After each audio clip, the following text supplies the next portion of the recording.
Moving back to the Middle East, where Israeli Prime Minister Benjamin Netanyahu demanded the Palestinian Authority President Mahmoud Abbas condemn an attack carried out yesterday by a member of the authority's defense forces. The assailant, 34-year-old Amjad Sukri, a staff sergeant from Nablus, was shot dead after opening fire at a checkpoint, wounding 3 Israeli soldiers. Sukri was the driver and bodyguard of the Palestinian Authority's Attorney General and committed the attack using a gun licensed to the Palestinian Authority. Before carrying out the shooting, he posted a message on social media saying he doesn't see anything worth living for as long as the occupation kills our brothers and sisters, to quote him and per that message.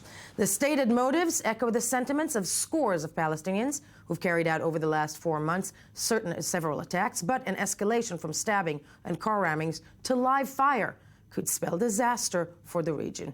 Abbas may have kept silent, but Hamas praised the actions, saying they showed that there are elements within the security establishment that object to security cooperation with Israel. Let's take a look at the following report, break it down from there. After speculations over a possible Israeli-Palestinian peace conference hosted by Paris, on Friday, France's top diplomat cleared all doubt and made it official. But this announcement came with a much distinct threat. If this push for renewal of peace talks fail, France will unilaterally recognize a Palestinian state. Unsurprisingly, Ramallah hailed the move, while Jerusalem slammed it. We believe that the war against terror must succeed, must prevail, but we cannot ensure this without a balance. That is to end the Israeli occupation and establish a Palestinian state on the 1967 lines with East Jerusalem as its capital. I hope there will be a disillusionment on this topic, and we will act to make that happen. Our position is very clear. We are willing to enter direct negotiations without preconditions and without dictates. According to Fabius's vision, an international conference in the French capital will bring together delegates of Israel and the Palestinian Authority, alongside Americans, Europeans, and Middle Eastern Arab representatives. That comes in light of the strengthening ties of Israel and moderate Arab powers. Officials in Jerusalem were quoted as saying that the French push came as a surprise and said it is only encouraging the Palestinians to avoid any compromise. However, there is no explicit Israeli rejection of the proposal. It is worthwhile that the dialogue be made directly rather than over our heads. The current lack of diplomatic horizon should not make us passive.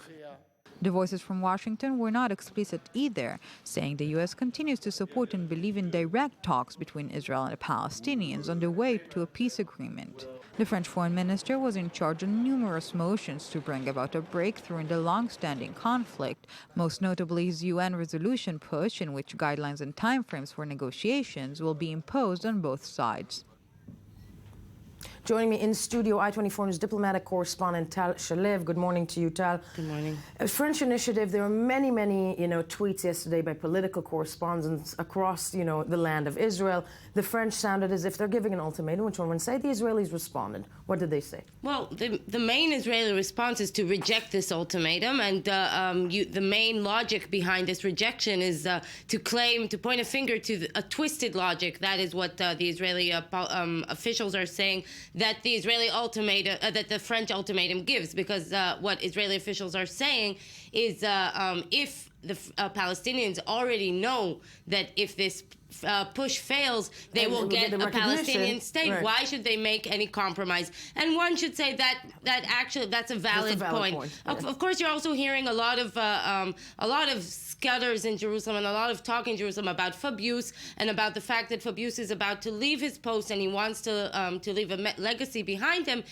But there's also a point here that Fabius gives this message just out in the open, speaks out in the open to the press, to the French press, does not convey this message directly to the Israeli government. And just this morning, we also see a New York Times op-ed by the UN Secretary General Ban Ki-moon responding to the brouhaha last week between him and the Prime Minister, also saying don't shoot the messenger. But the point is that we're seeing more and more world leaders communicating with the Israeli government just out in the open and not in public and discreet. One would call it even in the Obama way communication. In the Obama way of communication. It's all being internationally on the press, and it's not trying to force some sort of a move. But all this is happening when violence still ensues within Israel and the Palestinian territories. And as we said, there is the danger post the attack yesterday in the territories of a Palestinian assailant who came from within the security services of the Palestinian Authority attacked Israelis.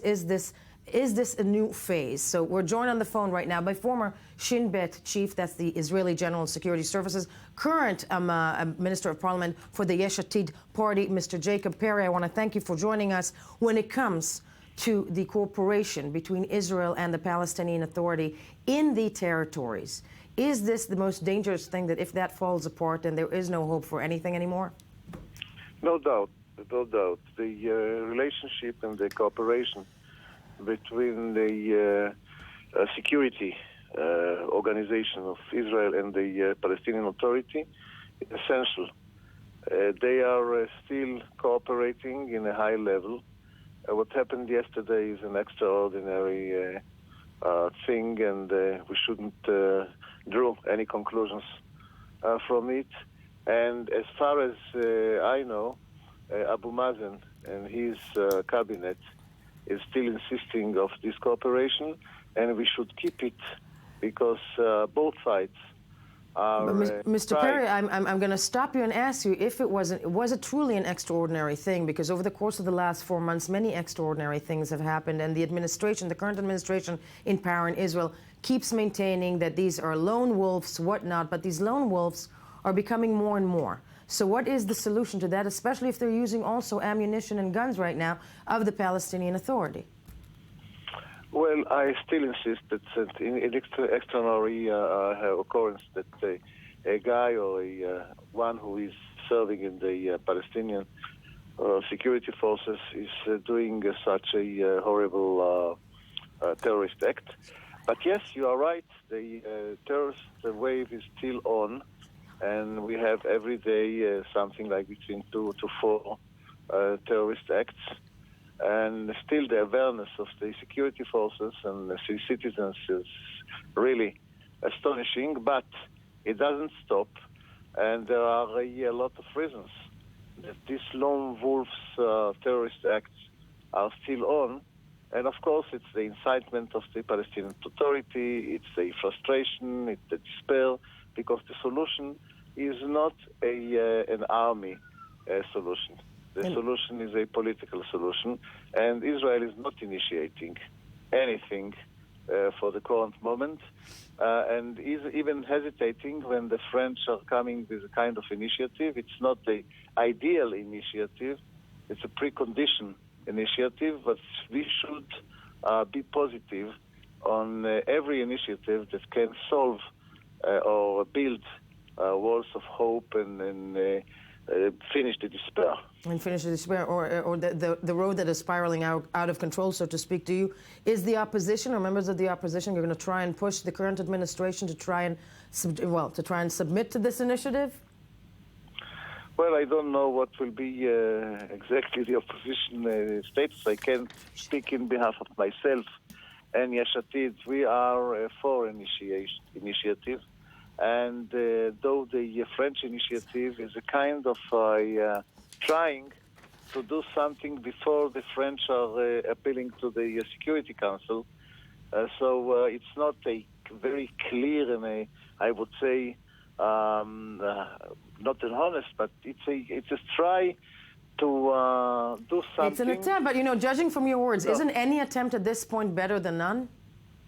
Yes, I'm absolutely with you. Yes, I think that we should be in a positive, and what will happen if we will send a delegation, we will try to talk, we will try to break the crisis or the freeze that we have so many, I would say, years or at least months. Or at least months. Mr. Jacob Perry, I want to thank you for joining us this morning. Hopefully we'll see you in studio one day soon as well. And thank you for being with us.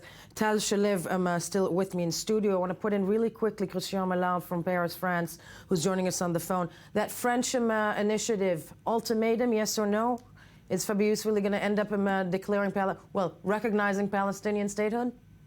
Well, you can expect everything from the French, but you have to put that in a very different context. Fabius is going to leave the Ministry of Foreign Affairs at midst of February, and definitely he wants to leave a kind of print on French diplomacy, asking for this new referendum, this new conference on Middle East.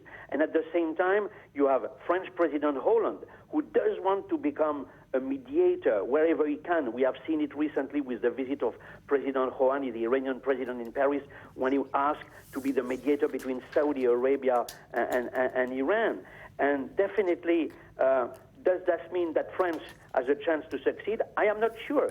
Even if the French authorities keep declaring they stand for solution of two states living in peace side by side, I think, of course, Israeli Prime Minister Netanyahu considered that the French diplomacy has always been more favorable to the Palestinian, and of course he is going, and he already did it, refuses a kind of political blackmail. Conditioning, but as long so to speak. as you have the Hamas in Gaza denying the right to exist to Israel, what kind of peace can you have? Yeah, very true. Well, I want to thank you, Mr. Mellon. The 30 seconds that we have left, Tal Shalev. Well, just two short things about the French initiative. The recognition could be a slippery slope for Europe, but the thing that is concerning Jerusalem much more is a UN Security Council resolution, which could be on the table, and then there's a question of the American veto. So at the end, the U.S. calls the shots again. Stay with us. When we get back, more news. Right now, the headlines.